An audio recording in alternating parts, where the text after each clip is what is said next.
তো mock test 99 team কিন্তু পৌঁছে গেছে পাঁচপোতা ভাড়াডাঙ্গা উচ্চ বিদ্যালয়ের ঠিক সামনে। এখানে কিন্তু অসংখ্য অভিভাবকরা দাঁড়িয়ে আছেন যারা কিন্তু প্রতীক্ষায় আছে তাদের সন্তানরা কখন পরীক্ষা দিয়ে ফিরে আসবে। কি নাম তোমার? রাহিন। আচ্ছা, রাহিনের কে পরীক্ষা দিচ্ছে? বোন।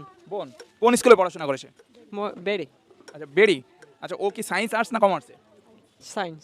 আচ্ছা, তুমি নিজে কি পড়াশোনা করো? আমি 10 পর্যন্ত পড়াশোনা করেছি। আচ্ছা, এখন বিজনেস?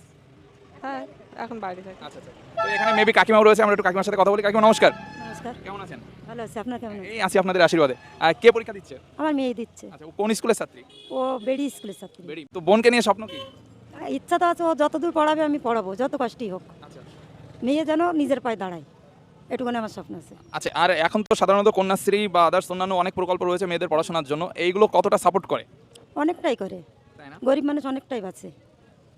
কেন, অনেক গরিব মানুষ আছে পড়াতে পারে না বাচ্চাদের, এই পয়সাটা পাওয়া মানে তারা মা বাবা অনেক হেল্প হয় বাচ্চাটা ভালোভাবে পড়াতে। তো মক টেস্ট 99 পক্ষ থেকে অনেক অনেক শুভকামনা থাকলো বোনের জন্য। আপনার স্বপ্নগুলো প্লাস বোনের স্বপ্নগুলো পূরণ হোক। Thank you.